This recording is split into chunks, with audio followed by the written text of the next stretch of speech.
Coucou les merveilles, c'est Chloé. On se retrouve pour voir les énergies du mois de février. J'ai pris avec moi l'oracle des 7 énergies de Colette Baron-Reid. Je vous ai pas encore fait la vidéo de présentation, mais je prendrai le temps de le faire. Alors, du coup, j'ai fait les 3 tirages. Je vais vous laisser donc vous concentrer sur ce mois de février et choisir le petit tas de cartes qui vous attire le plus quand vous pensez à ce mois. Donc vous avez le premier tirage ici, le deuxième ici et le troisième là. Je vous laisse faire votre choix et on va regarder ça. Et c'est vrai, j'ai oublié de préciser que j'ai toujours le petit oracle parfum d'âme d'Amandine Bocquet pour rajouter une petite guidance. Du coup, je tirerai la carte après avoir interprété les deux premières. Donc, si vous avez choisi le premier tirage, on va regarder la première carte. On nous parle de souveraineté. Donc, on voit une magnifique couronne avec une fleur. J'ai l'impression que c'est une fleur de lotus, on dirait. Souveraineté. Alors, c'est une carte, je crois, qui vient de la série du feu. En fait, dans ce jeu, vous avez plusieurs familles. Et là, il me semble qu'on est dans le feu, je sais plus. Attendez, je vais vérifier. Bon, la souveraineté, en tout cas, c'est vraiment l'invitation pour ce mois-ci à adopter une position de leader. Mais c'est pas le leader, comment dire, qui fout le feu partout où il passe, qui peut faire preuve de abuser en fait de son autorité pour se faire respecter. Voilà, c'est pas ça. Le souverain ici, la souveraineté, c'est plutôt quelqu'un qui a conscience justement de son énergie, de l'importance de ne pas gaspiller son énergie et il va agir toujours en lien avec son intégrité. Et il va pas, justement, au contraire, il va pas se fondre dans des conflits pour essayer de faire valoir, par exemple, son opinion, bah, parce qu'il sait que son énergie, elle est précieuse et qu'il veut autant la mettre autre part. Donc il y a un côté très, en fait, très en lien avec soi. Pour moi, la souveraineté, hein, mais c'est aussi présent dans le livret, je sais. Euh, c'est vraiment, en fait, être en lien avec soi-même, en fait. C'est l'inverse de je suis obsédée par l'image que je renvoie aux autres. Donc j'essaye d'avoir une certaine attitude. Si quelqu'un me contredit, je vais pas laisser passer.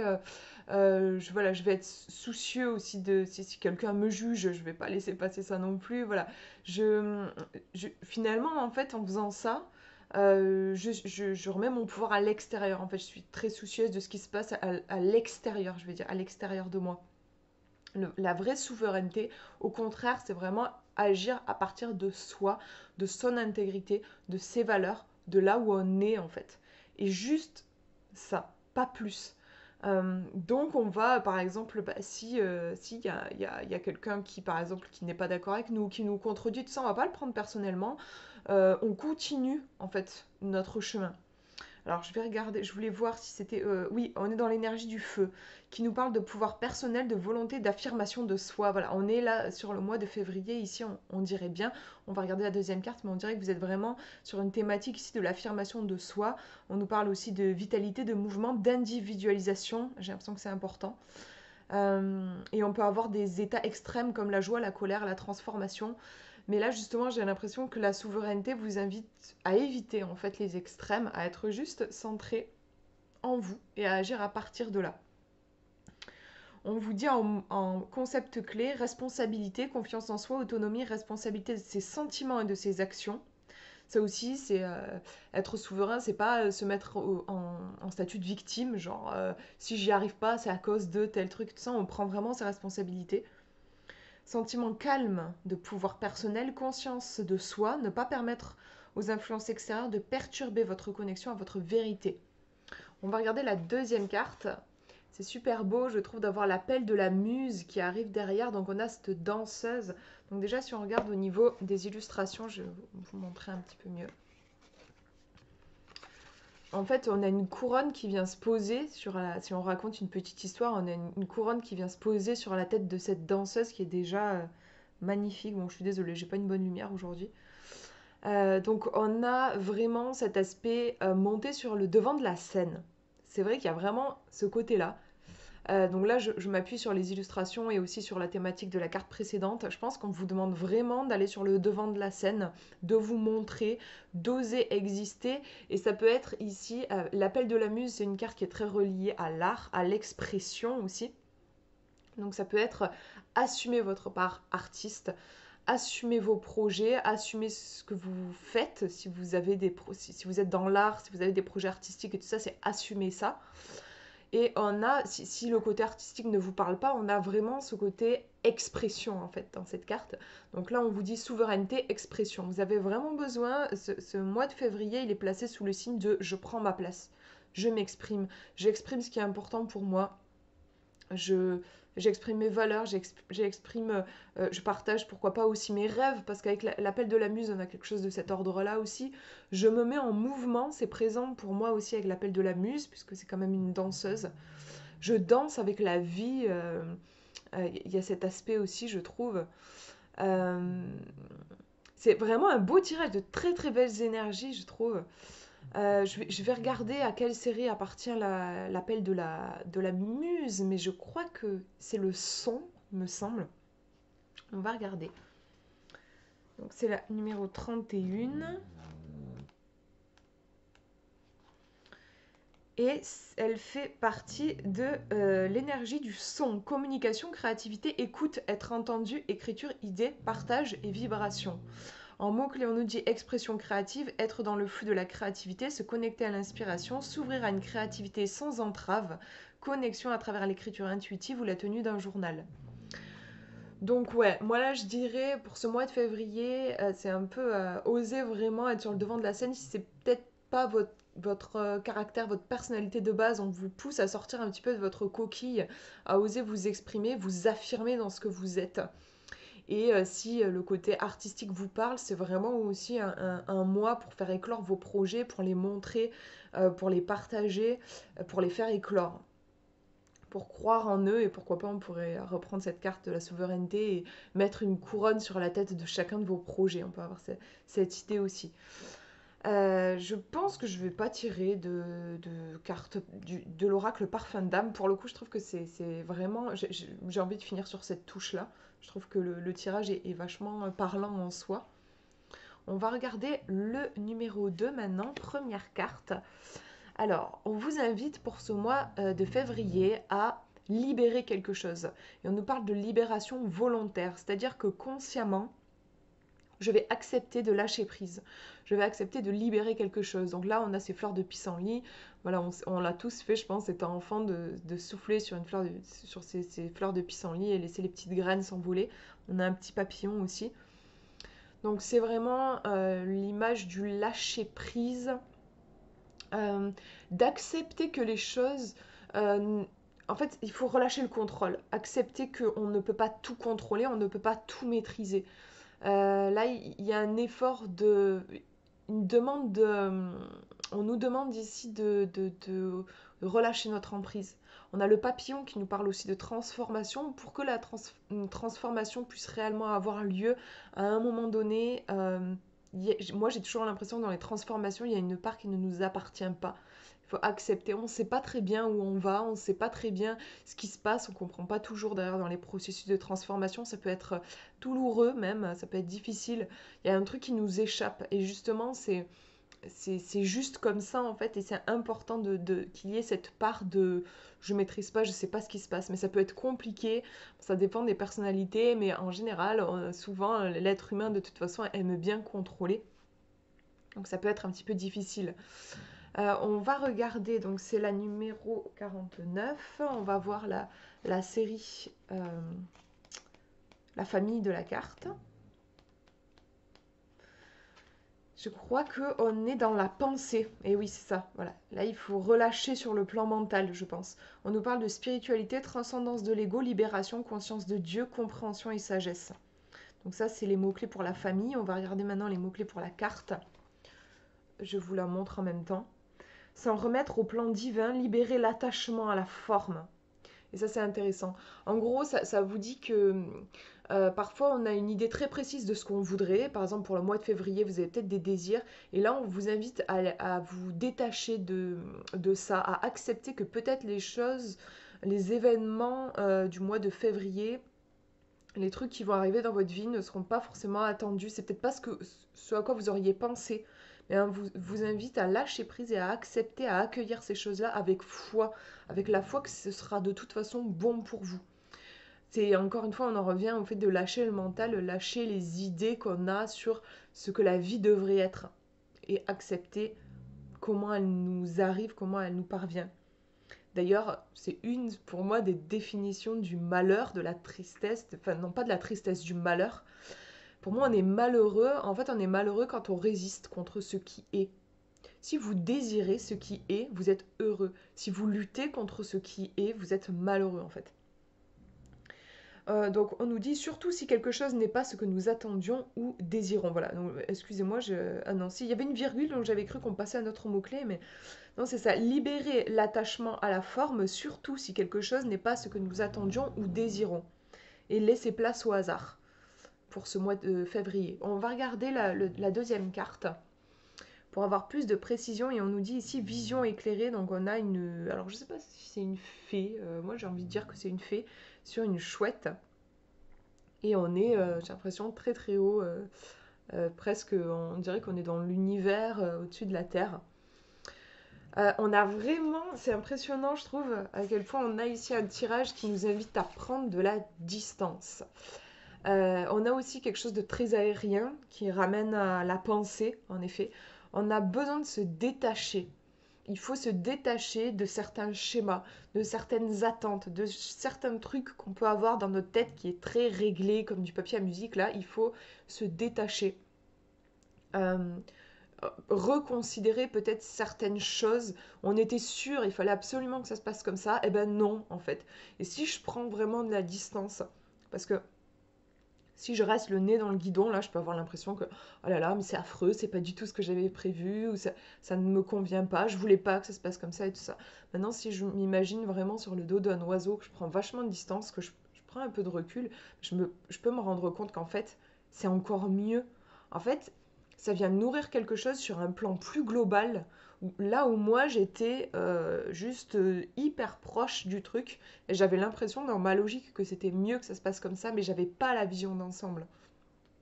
Et dans la vision d'ensemble, qui comprend à la fois ce qui s'est passé, donc peut-être des guérisons du passé, et qui va aussi prendre en compte mon avenir, que moi j'ai pas forcément fait gaffe, tout en fait est parfaitement orchestré. Moi, c'est des trucs que j'ai pu expérimenter aussi dans ma vie. Des fois, des trucs, vous avez l'impression que c'est des galères, mais en fait, avec 5 ans après, en fait, 5 ans d'expérience après, mais vous vous rendez compte qu'en fait, c'était la meilleure chose qui pouvait se produire. Mais ça a pris du sens après. Et vous, quand vous étiez en train de vivre le truc, vous étiez en mode, mais qu'est-ce que c'est que ce bordel? Ça se passe pas comme il faut, quoi. Donc là, ce mois de février, vous pourrez éventuellement être confronté à ça, à des doutes, à une espèce de trouble à votre mental qui se dit mais qu'est-ce que c'est que ça? C'est bizarre, il peut y avoir de la contrariété, mais prenez de la distance, relâchez votre emprise, ayez confiance. On a vraiment ce message ici, je pense. On va regarder. Du coup, c'est la 41. Je regarde dans le livret les mots-clés. Donc la vision éclairée. Vision éclairée qui fait partie de la famille de la lumière, cette fois-ci. Intuition, vision, imagination, préscience, connaissance, perception et états mentaux. On est, je trouve, dans les mots-clés, que ce soit dans cette famille, quand je regarde aussi les mots-clés de la famille précédente, on est dans quelque chose de presque de l'ordre de l'éveil, j'ai l'impression. Pour ce mois de février, on va peut-être on va être emmené en tout cas ouais, à voir les choses différemment. Ça me fait aussi penser à la carte du pendu dans le tarot où on inverse tout quoi. Et d'un coup, pouf, les choses apparaissent sous un autre jour. Une espèce d'énorme switch, un truc qui... un twist, quelque chose qui... Hop, tout s'inverse et puis tout s'éclaire finalement. Ou là où sur le coup en fait notre mental peut être contrarié dans le flou, en fait c'est une sorte d'eureka qui arrive après le flou qui se dit mais en fait c'était ça quoi. On nous dit point de vue plus élevé, Neutralité consciente, abandonner les jugements et hypothèses. Bon, ça, c'est vraiment, je pense qu'on a compris pour vous, pour le mois de février, il faut abandonner, autant que vous le pouvez, bien sûr, les jugements et les hypothèses. On vous demande de faire preuve de détachement et capacité à rester impartial. Ne vous affolez pas, ne prenez pas de grandes décisions euh, juste en réaction. Là, il y a vraiment, je pense qu'il vaut mieux pour ce mois de février, genre juste éviter de faire des grands mouvements, suivre le chemin, garder confiance, suivre le flot, quoi. Parce que finalement, des fois, on s'agite, on prend des grandes décisions, puis en fait, on fout encore plus le bordel au niveau énergétique, alors qu'en vrai, les choses allaient très très bien. Il aurait juste fallu laisser couler. Donc là, laisser couler pour ce mois de février, je pense que c'est important. On va regarder, je vais tirer une petite carte en plus de l'oracle Parfum d'âme pour avoir une petite guidance supplémentaire. On va regarder ça. Pour vous, pour ce mois de février. On vous demande de savoir tendre l'oreille. C'est marrant, je la tire très souvent cette carte. On a la couleur bleue qui revient, qui pour moi renvoie là, vu le tirage, en fait ça me fait penser au ciel, le bleu du ciel, puisqu'on a sur les deux cartes, on a le ciel qui est présent. Savoir tendre l'oreille, suivre vos intuitions et vos ressentis vous fera avancer plus positivement et plus rapidement. On vous demande de plus faire confiance à l'invisible qu'au visible. Les apparences, en fait, pourraient être vraiment trompeuses pour ce mois de février. Ne vous attachez pas à elles, en fait. C'est vraiment ça le message ici. Voilà pour ce tirage. Je mets les cartes de côté. On va regarder le dernier. Première carte. Alors, on a le compteur, une très jolie carte qui m'a, d'ailleurs, je crois, vraiment... c'est elle qui m'a poussé à acheter le jeu, en fait. Quand je l'ai vue, je me dis, oh, qu'elle est belle. Voilà, moi qui adore les contes, tout de suite, cette carte m'avait beaucoup plu. Donc, on voit une clé dans un livre qui est plus une sorte de journal, puisqu'il n'y a rien, il y a pas d'écriture à l'intérieur, il n'y a pas de texte, et on voit une plume. Donc là, il y a l'idée de tout reste à écrire. La page est blanche, j'ai le pouvoir avec la clé, qu'est-ce que je vais écrire? C'est une carte en fait qui nous invite aussi à avoir conscience de l'histoire euh, qu'on raconte aux autres. Qu'est-ce que par mon comportement, par mes attitudes, par les mots qui sortent de ma bouche, qu'est-ce que je raconte? Finalement, en fait, on- c'est assez représentatif aussi, la façon dont on se comporte dans la vie, c'est assez représentatif de nos croyances, de ce qu'on croit possible, de ce qu'on croit mériter, entre guillemets. Enfin voilà, ça dit beaucoup de choses, ça raconte beaucoup de choses, et cette carte, entre autres, nous invite à prendre conscience de l'histoire qu'on se raconte. L'histoire qu'on se raconte, c'est aussi l'histoire qu'on raconte aux autres. Et essayez de voir, en gros, est-ce que c'est vraiment cette histoire qui vous plaît, que vous avez envie de vivre? Parce que finalement, l'histoire que je me raconte et que je vais raconter aux autres, bah, finalement, ça va devenir mon histoire. Est-ce que c'est l'histoire que j'ai envie de vivre? Est-ce que j'ai envie d'une autre histoire? Si je me rends compte que je ne suis pas alignée sur l'histoire que je me raconte, j'ai envie d'autre chose, eh ben, rien ne m'empêche de prendre ma plume et d'écrire autre chose. Il y a une histoire pour moi avec cette carte de libre arbitre. C'est moi qui décide l'histoire que je vais raconter. Ça va avoir une importance capitale. Une histoire, il y a plein de choses dedans. Il y a les personnages, il y a les protagonistes, mais il va y avoir les personnages qui vont arriver, qui vont aider, qui vont bloquer le héros. Il va y avoir une ambiance générale, il va y avoir des découvertes, il va y avoir plein de choses. C'est tout un paysage métaphorique, en fait, une histoire. Et, euh, et puis voilà, vous avez des histoires qui vont être tragiques, qui vont mal finir, d'autres histoires qui vont finir bien. Avec cette carte, je pense que vous avez vraiment le libre arbitre de qu'est-ce que vous avez envie d'écrire, qu'est-ce que vous avez envie de vivre, dans quelle ambiance vous avez envie de baigner. On va regarder le livret, je vais regarder alors je sais plus où je l'ai mis, il est là. 17. Donc on va regarder la famille. La famille. C'est le feu. Pouvoir personnel, ouais c'est ça. Pouvoir personnel, volonté, affirmation de soi, action, vitalité, mouvement, individualisation et état extrême comme la joie, la colère et la transformation. Donc là, moi j'ai l'impression qu'il y a vraiment cette histoire d'affirmation de soi à travers l'histoire que vous décidez de raconter et donc de vivre. Oh là, pardon, mon Dieu. J'ai tombé le livre sur mon petit chien qui dormait, le pauvre, il a eu la peur de sa vie, mon Dieu. C'est bon, je l'ai rattrapé. Euh, Tout va bien, Cookie, viens. Le pauvre, il était en pleine sieste. Euh, le compteur, donc identité, définition positive de soi, apprendre aux autres comment vous traitez via ce que vous partagez à propos de vous. Il y a une histoire aussi, j'ai l'impression, d'estime, ce que je disais aussi, voir qu'est-ce qu'on estime mériter ou pas. Euh, si je m'aime, bah, je vais sûrement écrire une belle histoire pour moi. Mais si je ne m'aime pas, bah, je pourrais écrire une histoire tragique ou difficile. L'estime de soi est finalement très reliée à l'histoire qu'on va choisir de vivre et de raconter. On va regarder la deuxième carte pour avoir plus d'infos et on a le cadeau de l'oracle avec une infusion. J'aime bien, moi, m'attarder sur l'illustration. Et donc là, on a quelque chose qui infuse et qui semble même magique. Mais l'idée d'infusion, pour moi, me ramène à l'idée quand même de temps. Et c'est vrai qu'une histoire, bah, il faut du temps pour l'écrire. Si vous voulez écrire aujourd'hui, là, un roman, bah, vous n'allez pas terminer l'histoire tout de suite. Il va falloir du temps. Il y a une histoire de maturité. Il y a quelque chose qui est en train de se construire, de maturer, oui, de grandir. Le cadeau de l'oracle, alors je vais regarder dans le livret parce que je trouve qu'en soi la carte est assez mystérieuse dans sa signification. Mais il me semble que, alors déjà on vous offre un cadeau, ça c'est clair. Qu'est-ce qu'on pourrait dire?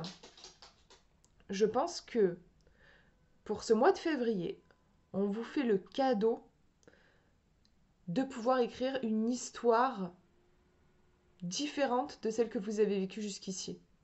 Il y a vraiment une page qui se tourne, quelque chose de neuf qui est possible et qui va je crois qu'il y a une histoire dans ce tirage de prêter vraiment attention à votre énergie. C'est votre énergie qui va influencer votre monde extérieur. C'est ça aussi en fait le cadeau. Euh, c'est ce pouvoir magique qu'on a en fait. La loi, en gros, c'est la loi d'attraction. L'énergie que vous allez dégager va influencer votre vie, votre monde, votre histoire. J'ai pas fait exprès. Voilà, avec le compteur, c'est ça. Donc vous avez, pour moi, là, pour ce mois de février, vous avez vraiment la possibilité d'écrire quelque chose de merveilleux. Pourquoi pas un conte de fées, si vous avez envie d'écrire un conte de fées. Vous avez l'opportunité de vous offrir un vrai cadeau en prenant votre responsabilité. On a quand même une histoire de responsabilité avec cette carte. En prenant la responsabilité de votre vie, en vous autorisant aussi à rêver, en élevant vos vibrations. Il y a une histoire de vibration aussi, je trouve, avec cette magie-là. En croyant en vous. Et tout commence aussi par l'amour de soi. Si vous vous en croyez digne, si vous vous aimez, vous écrirez une histoire qui sera épanouissante pour vous et pas destructrice. On va regarder vite fait la carte, donc c'est la numéro 37, qui fait partie de la famille Lumière. Intuition, vision, imagination, préscience, connaissance, perception et états mentaux. Et les mots-clés de la carte: seconde vue, clairvoyance, perception de l'avenir, le destin est un futur déterminé par les choix que nous faisons maintenant. Donc on a bien l'idée de libre arbitre. Voir les signes autour de soi, reconnaître les possibilités au lieu de se fermer par fatalisme. Ouais, on a vraiment quelque chose de très en lien avec une certaine sensibilité et aussi une capacité à canaliser certaines informations. Je ressens ce qui est bon pour moi. Je m'en imprègne comme le sachet de thé infuse dans l'eau et je libère ces énergies et c'est comme ça que je transforme ma vie. On va regarder, je vais tirer une petite carte en plus. J'ai encore failli faire tomber les cartes. Parfum d'âme, donc on va lui demander un petit conseil en plus. Ben voilà, j'ai une carte qui est tombée. Gratitude, ouais, en fait c'est un tirage qui est très en lien avec les énergies ici, hein. On vous demande d'élever vos énergies. La gratitude est un cadeau très précieux tant qu'elle est exprimée de façon sincère et en étant ressentie avec le cœur. Donc, puis quand même, la coccinelle, c'est un signe de chance aussi, de bonheur. Donc vous avez pour moi de très belles énergies pour ce mois de février. Après, on a quelque chose, si je fais de la guidance, il y a quelque chose en lien vraiment avec Plus vous allez élever vos énergies, plus euh, votre monde va se transformer, votre histoire va devenir merveilleuse, peut-être même digne d'un conte de fées si vous aimez ça, moi j'adore. Voilà, en gros, pour ces énergies, mais j'espère que ça vous aura parlé. Je vous fais de gros bisous, prenez bien soin de vous.